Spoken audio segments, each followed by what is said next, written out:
Je m'appelle Jean-Daniel Zetter, je suis originaire du Korosberg, plus précisément de Stutzheim-Offenheim. J'ai derrière moi une carrière d'enseignant de lettres classiques et plusieurs mandats d'élus locaux, notamment maire pendant 25 ans, conseiller général pendant 20 ans, et comme passe-temps, j'avais des activités essentiellement sportives comme le football ou le handball. Mon père était instituteur et à un moment, il lui a pris d'imiter un certain nombre de ses collègues qui soit tapaient sur les doigts des élèves lorsqu'ils parlaient l'alsacien, soit leur donner un objet à porter pendant toute la récréation, un objet qui, lui, allait d'un élève à l'autre chaque fois qu'un nouvel élève parlait l'alsacien. Et le dernier qui possédait cet objet était puni. Alors l'objet, chez moi, c'était un immense arrosoir, presque aussi grand que moi, parce que j'avais 7 ou 8 ans, et j'étais quasiment tout le temps le propriétaire de cet arrosoir à la fin des récréations. Et un jour, j'en ai eu tellement assez que j'ai jeté cet arrosoir contre le mur de l'église qui jouxtait l'école, et un arrosoir qui a volé en éclats. Et mon père, le lendemain, s'est arrêté, ou a arrêté plutôt, d'appliquer la sanction. Donc il l'avait fait pendant 3 semaines, et puis il s'est rendu compte enfin que ce gamin avec lequel il s'entretenait qu'en alsacien à la maison, il le punissait à l'école lorsqu'il parlait cette langue familiale.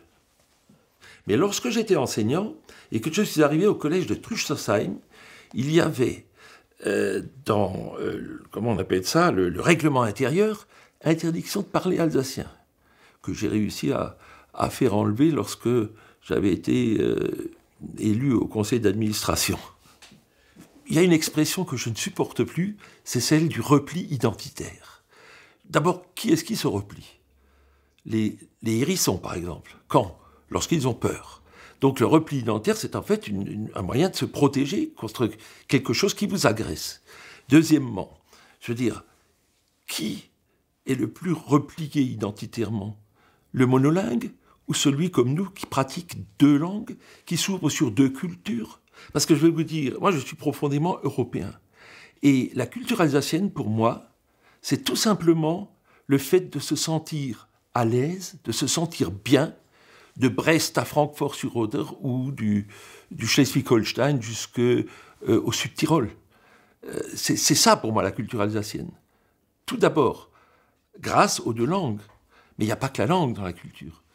Et je trouve que l'alsacien manque un peu de résistance, justement, à ce qu'il adresse, à ce qu'il agresse. Parce que nous sommes quand même, disons-le, sans faire de politique, nous sommes dans un pays qui ne valorise pas ses spécificités et ses richesses locales.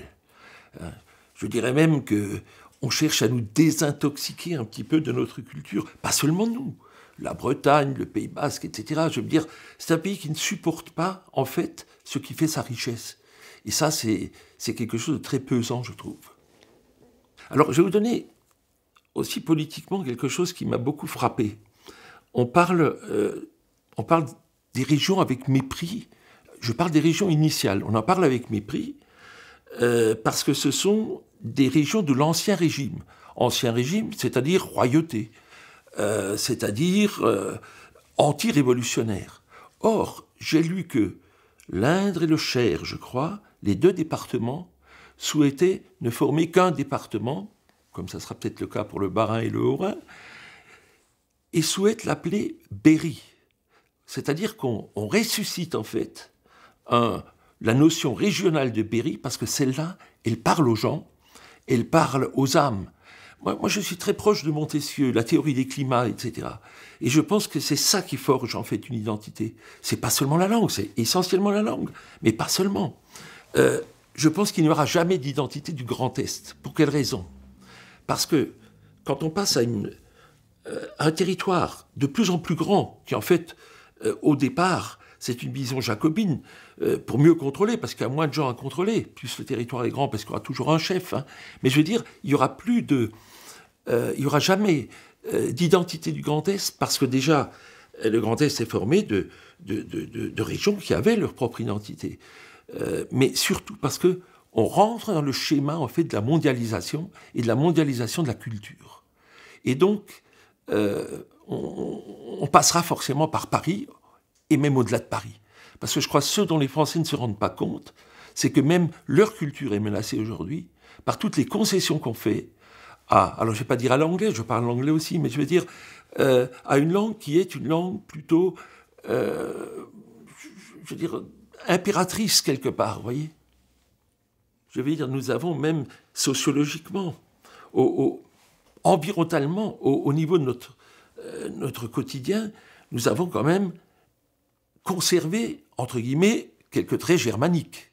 Je veux dire, je pense à Ville à l'époque, quand on s'était tous soulevés contre la centrale là-bas, et puis on l'a eu chez nous, quoi. Mais je veux dire, il y a quand même autre chose qui fait qu'il y a une culture alsacienne. On ne réagit pas de la même façon chez nous qu'ailleurs. Je prends un exemple tout bête, l'histoire des bonnets rouges bretons. Les Bretons ne voyaient pas pourquoi il fallait tout d'un coup une maut, pourquoi il fallait payer pour une autoroute, alors qu'ils ne sont pas traversés par une autoroute nord-sud comme nous. En Alsace, nous aurions aimé pouvoir l'appliquer. Mais au niveau de l'État, ça n'est pas possible, parce que ces problèmes-là sont globalisés à Paris. Alors qu'en fait, nous avons une autre perception que les Bretons de ça, par exemple. Autant les Alsaciens eux-mêmes ne connaissent ni leur histoire, donc on revient à l'école un peu, ne connaissent ni leur histoire, ne connaissent ni le destin qu'avait l'Alsace, par exemple, au Moyen-Âge ou à la Renaissance. Ils ne connaissent pas tous les grands esprits que nous avions. Les Allemands l'ont plus reconnu quand nous étions Allemands, entre 70 et 19, je pense, parce que, bon, déjà, la façon décentralisée dont ils travaillent, alors que l'Allemagne venait à peine d'être constituée, mais nous avons quand même eu des savants célèbres, des médecins célèbres qui sont venus à Strasbourg, des philosophes qui sont venus à Strasbourg, parce qu'ils voyaient en Strasbourg une capitale de la culture rhénane. Ça, nous-mêmes, nous ne le savons pas, parce qu'on ne nous l'a pas appris. Mais Röntgen était ici, Heidegger, enfin, je veux dire, on pourrait citer plein de gens, de prix Nobel, qui sont venus travailler à Strasbourg. Lorsqu'on a construit la Neustadt, alors, aujourd'hui, les décisions de baptiser les rues, c'est le conseil municipal. Je ne sais pas si c'était le cas à l'époque. Mais je constate curieusement que toutes les rues portaient récemment encore des noms, non pas allemands, ou de personnalités allemandes, mais de personnalités alsaciennes, exclusivement alsaciennes. Alors, est-ce que ce sont les Alsaciens qui, en réaction, ont dit on va mettre, après la guerre, tout de suite, eh bien, pour marquer le territoire. Alors là aussi, je ne sais pas si c'est... Mais quand même, l'influence est grande. Est-ce que c'est le conseil municipal qui a décidé de créer la rue Joffre, la rue Foch à côté? Je ne dis pas qu'ils ne le méritent pas, ces gens, mais je veux dire, c'est quand même symptomatique de voir que ça aussi, c'est de la culture. Je veux dire qu'à un moment donné, on s'occupait de l'Alsace économiquement, mais aussi culturellement, alors qu'aujourd'hui, le côté alsacien fait quand même ringard, il faut dire ce qui est. Alors qu'une grande partie de la population, eh bien, suit les émissions d'FR3 en dialecte, va à la choucrouterie, etc. Je veux dire, je comprends pas ça. C'est le grand hiatus entre, si vous voulez, cette permanence double culturelle, germanique et française chez nous, mais qui, dès qu'elle doit s'afficher, elle est plus que française. Nous sommes bilingues. Notre culture est bilingue. Donc je veux dire, tout ce qui va être créé ici, que ce soit en allemand, en français, en alsacien, eh bien, c'est notre culture, c'est notre patrimoine. Moi, j'ai jamais lutté pour que nous soyons qu'alsaciens, entre guillemets, surtout du point de vue de la langue. Je veux dire, ce qui fait notre force, en fait, et ce qui fait notre... comment dire... je suis un littéraire, alors... le délice de la vie, c'est justement ce bilinguisme-là. Regardez, nous avons une autre perception en Alsace de l'environnement que longtemps la France n'avait pas eue. Et alors, est-ce que c'est lié, je ne sais pas, à l'originalité de cette vallée parce qu'elle est sur la frontière? Je ne sais pas. Mais je constate que, aussi bien économiquement, aussi bien au niveau de la consommation, nous avons des habitudes différentes. Et ces habitudes, ben, c'est aussi de la culture. La gastronomie, c'est de la culture. Qui avait une compréhension qui était partagée entre le Bade-Wurtemberg et nous. Alors, après, ce qu'en font les politiques, ben, c'est un autre problème. Mais je veux dire, il y a des terrains favorables ici, aussi bien pour la culture française que pour la culture germanique. Et ça, nous devons continuer à le faire. Alors, l'école est en train de le faire. On a plus de 15 000 enfants quand même qui sont dans un circuit bilingue. Mais moi, ce que je regrette le plus, c'est les résistances qu'on rencontre. Et on pensait qu'après, maintenant, ça fait presque, ça va faire bientôt 30 ans, plus de 25 ans, déjà qu'on a lancé ces classes bilingues.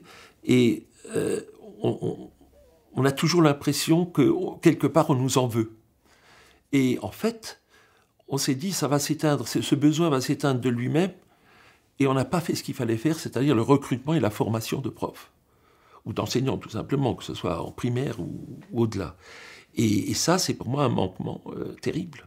On avait des recteurs qui comprenaient, mais c'est au niveau des ministères que ça se passe. Je crois que c'est inhérent à... Je veux dire, c'est viscéralement l'administration française. Je veux dire, l'administration. On dit toujours, regardez les Basques, regardez les Bretons. Quand je vois en valeur absolue le nombre d'élèves en Bretagne et au Pays Basque, il est bien inférieur à ce qu'on a chez nous. Ça, c'est clair. Deuxièmement, il y a ce passé qui nous tient à la semelle encore, puisque la promotion sociale dans les années 50, enfin en tout cas après la guerre, passait par le français. Et aujourd'hui, on se rend compte que la promotion sociale passe par les langues d'une façon générale. Donc il y a eu un changement de mentalité. Alors pourquoi est-on obligé d'attendre? Mais parce que moi j'ai travaillé dans ce domaine-là, j'étais au rectorat à un moment donné. Je peux vous dire qu'il y a des solutions qui sont relativement simples. C'est l'obligation pour l'État, donc pour l'université, de former des gens dans les langues, de former donc des disciplines non linguistiques, mais avec la langue allemande, donc comme de créer des filières. Ça, c'est une première chose. La deuxième, c'était, on l'a loupé le coche il y a une vingtaine d'années, dans le recrutement d'enseignants, parce que les enseignants qu'on recrutait en Suisse, en Allemagne ou en Autriche, eh bien, étaient considérés comme des contractuels et étaient payés au SMIC quasiment. Il est clair que nous n'avons pas assez poussé à ce que l'éducation nationale prenne en main ce problème. Et aujourd'hui, on s'en mord les doigts, parce qu'aujourd'hui, uniformément dans toute la France, l'anglais est dominant. Alors je dis aux parents de chez nous, mais faites de l'allemand ou prenez une autre langue rare, faites du néerlandais, faites du grec, parce que la différence, elle se fera là-dessus. Aujourd'hui, en maths, dans les hautes sphères, ils sont tous au même niveau, et c'est bien la possession des langues qui va être déterminante. Donc même pour l'économie, je le dis, indépendamment de la culture. Mais en même temps, quand même, ça serait une ouverture extraordinaire. Et vous savez, je regrette le temps où, en histoire, à Strasbourg, l'allemand était obligatoire, en fac. Et ça paraît logique. Oh, parce que culture, c'est aussi l'agriculture, c'est pas seulement la culture intellectuelle. Eh bien, je trouve qu'aujourd'hui, effectivement, on se vend à la mondialisation aussi du point de vue agricole. Chez moi, il y avait 12 producteurs de houblon dans un village de 215 habitants à l'époque.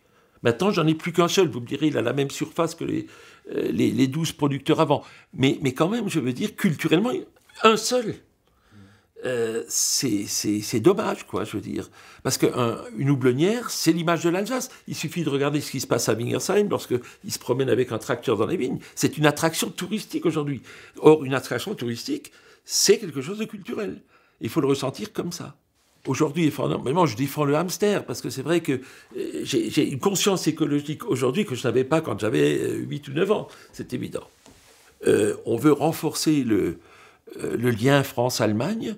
Ben, je crois que c'est à l'Alsace de le faire, à l'Alsace, à Moselle, etc. Ces gens qui sont frontaliers avec l'Allemagne, c'est là qu'il faut mettre les moyens. Et c'est l'État qui doit nous aider, parce que c'est l'État qui doit voir que cette notion de biculture, eh bien, elle est extrêmement positive et favorable pour la construction européenne. À titre personnel, j'avais proposé un jour au ministre qu'on impose la langue du voisin sur toutes les marches de notre pays. C'est-à-dire à Nice, ça serait obligatoirement l'italien, à Toulouse, l'espagnol, à Perpignan, le catalan, le basque, c'était le cas déjà, etc. au moins là, sur les marches, que ce soit la première langue vivante. De toute façon, l'anglais serait venu tôt ou tard. Et en plus, l'anglais se serait sûrement développé encore mieux, parce que je trouve que les Français ne sont quand même pas experts, même en anglais, tous. Et ben, moi, je trouve que l'Europe, elle se fabrique comme ça, sur les marches. Mais je crois que nous avons quand même un État qui est fondamentalement jacobin. Et j'attends toujours peut-être un deuxième de fer, parce que lui, sa notion de décentralisation, elle était positive. C'était pas un remembrement pour mieux gouverner, c'était pour commencer à laisser un peu de mou, quand même, aux régions. Les bonnes décisions ne peuvent être prises que par les locaux. Il faut que l'ensemble du système fiscal puisse être revu et que ce soit une vraie subsidiarité, mais qui part de la base vers le haut. Je constate que le droit local, qui offre un certain nombre de solutions qui mériteraient d'ailleurs d'être appliquées dans l'ensemble de la France, ce droit local, dès qu'on cherche à l'agresser, vous avez 80-90% des Alsaciens qui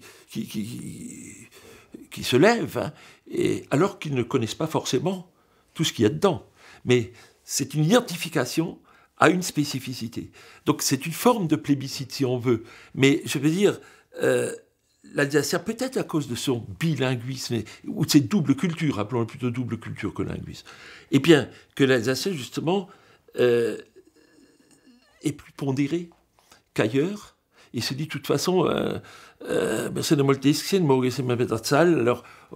et donc refuse de s'engager sur lui-même, et c'est bien ça qui est dommage, et c'est ce qu'on voudrait provoquer un petit peu. C'est sûr qu'il manque une volonté politique, mais c'est aux Alsaciens, en fait, c'est eux qui élisent les politiques. C'est à eux de leur dire ce qu'ils veulent. C'est à eux de leur dire ce qu'ils veulent. C'est ça. Alors là, mais c'est un autre débat. Je veux dire, aujourd'hui, on tend de plus en plus vers des scrutins de liste. Or, le scrutin de liste, c'est une tête de liste et des gens qui se cachent derrière. Demain, ça serait très triste qu'on n'ait plus le scrutin uninominal qui, lui, représente le territoire. Pouvez-vous penser, vous qui êtes du Nord, que demain, dans une administration régionale ou une administration départementale, peu importe, que l'Outre-Forêt ou la vallée de Masbos ne soit plus représentée par un élu. C'est inimaginable. Et bien, c'est pourtant ce qui nous pend au nez. Le scrutin sera de plus en plus urbain. Or, le scrutin, c'est aussi quelque chose qui représente un territoire. L'ex-canton de Salles, déjà, on a on a agrandi les cantons, hein, en prenant des binômes, mais les binômes, ils peuvent très bien être d'un même ancien canton, donc ils ne représentent pas forcément le canton. Eh bien, moi, je dis qu'il y a une politique, on retrouve la culture, il y a une politique de la forestière en Alsace. Ça existe. On travaille avec les Vosges, le département des Vosges. Bon. Eh bien, est-ce que demain, le Salles ne sera plus représenté? Est-ce que la vallée de Schirmeck ne sera plus représentée dans une instance politique uniquement parce qu'on veut laisser la place aux nuances politiques? On a bien vu ce que ça donne, les nuances politiques. Regardez, ça varie. Prenez toutes les élections en ce moment. Si quelqu'un a au premier tour 25%, c'est énorme. Ça veut dire que s'il sort après, au deuxième tour, il représentera quand même au départ que une personne, un électeur sur 4. Et comme il y a 50%, d'abstention, ça fait un électeur sur 8. Et ces gens considèrent tous que comme c'est le suffrage universel, eh bien, on est maintenant les chefs, où que ce soit. Hein, je vise personne particulièrement parce qu'ils ont eu la majorité. Mais ils oublient qu'ils représentent une personne sur 8. Et alors, est-ce qu'ils ont le droit de mépriser comme ça tous les, entre guillemets, tous les soulèvements, tous les mouvements qui demandent, alors que ce soit sur le plan écologique, sur le plan politique, pour l'Alsace ou la Bretagne, peu importe. Est-ce qu'on a le droit de mépriser tout ça? Et on a tendance à le faire au prétexte qu'on a le suffrage universel. Eh bien, moi, j'ai dit le suffrage universel, j'y crois, oui, mais à condition que la représentation soit effective. Et pour l'instant, on tend à la supprimer. C'est bien de voir la culture étrangère, la culture grecque, la culture romaine, tout ce qu'il y a. Moi, je suis pour massivement un apprentissage de l'histoire, là, véritablement, bien sûr, de toute l'Europe, de tout le monde.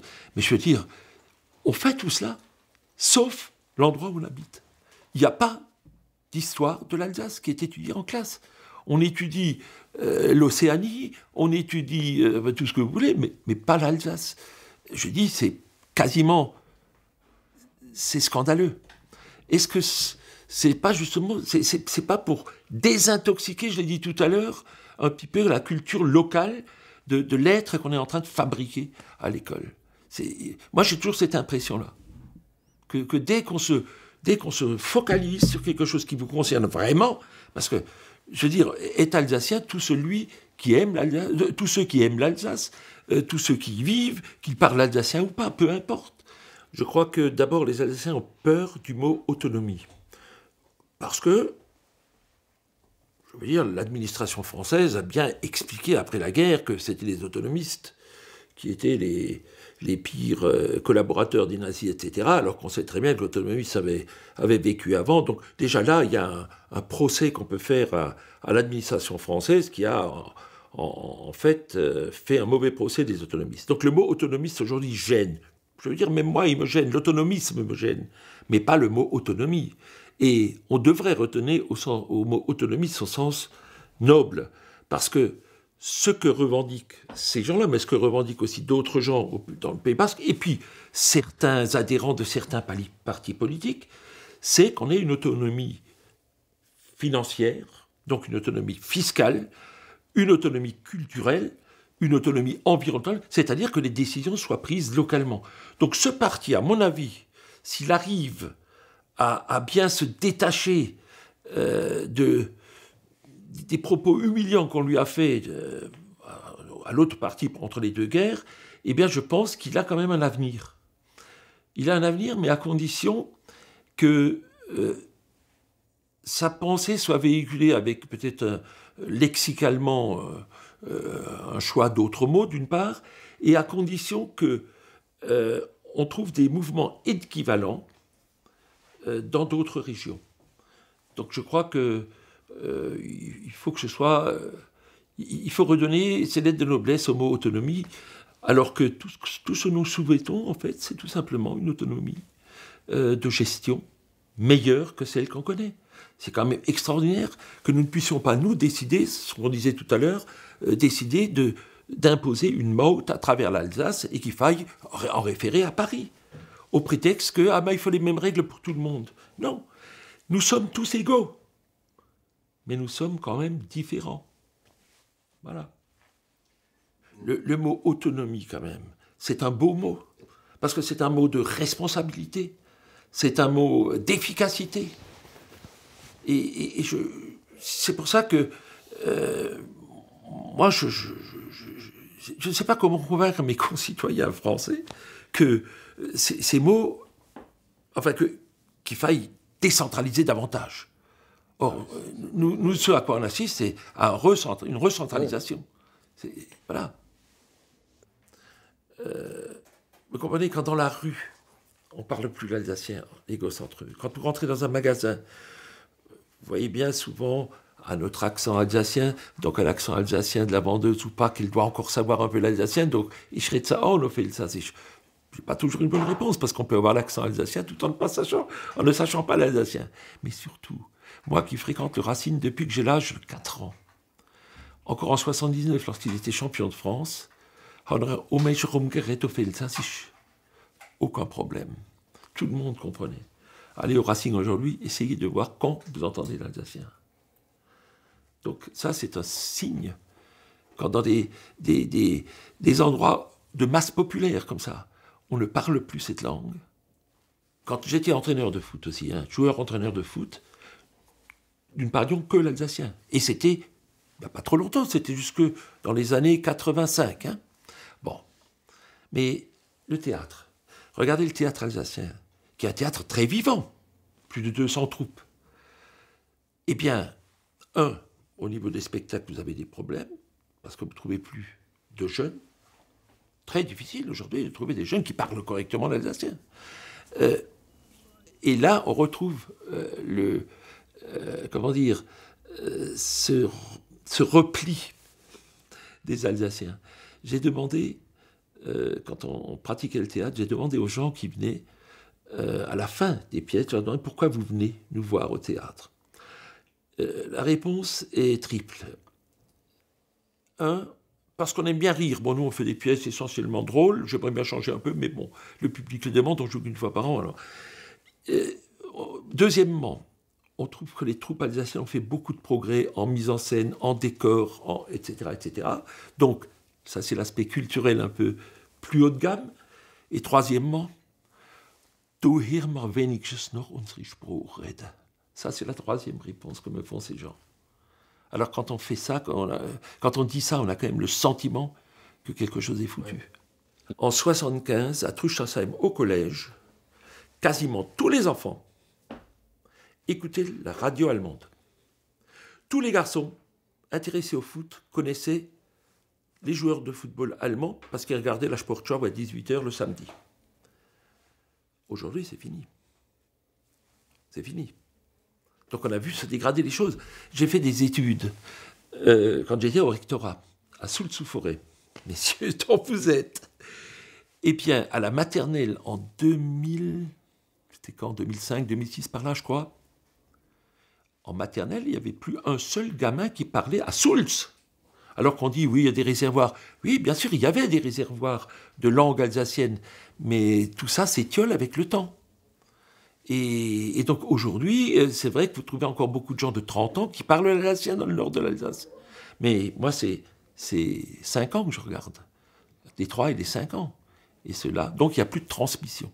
Quand il n'y a plus de transmission, la langue est foutue. Alors, comment peut-on sauver les meubles ? Comme disait Pierre Kretz, mais l'Alsacien est mort, faisons-lui un bel enterrement. C'est-à-dire, parlons-le autant que possible, ceux qui savent encore le parler. L'autre solution, ça c'est une solution qui malheureusement qui n'est pas pérenne, l'autre c'est de dire, tant pis, on a loupé le côté dialectal, développons la langue du voisin, puisqu'elle devient tout doucement la langue du voisin, alors que c'était aussi notre langue. Pensons quand même à l'histoire de l'Alsace. Pensons à l'histoire culturelle, humaniste de l'Alsace, il y a 3-4 siècles, et encore il y a 150 ans, on faisait partie du point de vue allemand, Strasbourg était considéré comme une capitale intellectuelle. Et bien, nous, ce capital, on l'a laissé partir. Alors, essayons peut-être de le sauver en développant au moins la langue du voisin. Et puis d'autres langues, ma foi, derrière. On peut toujours réinventer un petit brin d'Alsace, mais le problème, c'est que même la culture est devenue tellement internationale, tellement mondiale, qu'on demande en fait à tous ceux qui la font, qui la créent, à tous les artistes, on leur demande en fait de rentrer dans un autre moule. Et donc je crains un petit peu que le moule alsacien soit trop petit. Bien sûr, il y aura toujours une marque plutôt alsacienne pendant encore quelques décennies. Mais je crois que si nous continuons comme ça, nous allons en fait intellectuellement et culturellement massacrer la planète. Parce que la planète, elle est tellement diverse, elle est tellement variée, il y a tellement de choses différentes, et qui devraient, et là je rejoins Montesquieu un peu, que tellement de façons de vivre différentes, tellement de climats différents, tellement de nourriture, même terrestre, différente, que ça serait vraiment dommage que finalement nous ayons une seule langue. Si ça avait été l'espéranto, j'aurais rien dit, parce que l'espéranto est une superbe langue, puisqu'elle est tirée d'un peu toutes les langues. J'ai essayé de m'y mettre un petit peu, je trouve que c'est tout à fait remarquable, pour les Européens essentiellement. Mais je veux dire, demain, avoir une banalisation, une uniformisation linguistique, culturelle, sur l'ensemble du monde, pour moi c'est décevant. Parce que c'est pas ce que la nature nous apprend, en fait. C'est pas ce que notre environnement nous apprend. Moi, j'aime bien le plat pays de Belgique ou du Pas-de-Calais. J'aime bien les Vosges, j'aime bien les Alpes, j'aime bien mon île de Crète, etc., etc. Je veux dire, chacune a une spécificité et nous avons une perception différente de chaque chose. Et cette perception doit se traduire aussi par une culture spécifique à laquelle la langue participe. Alors si nous parlons tous anglais demain, enfin cet anglais notamment utile, entre guillemets, voilà, eh bien c'est regrettable.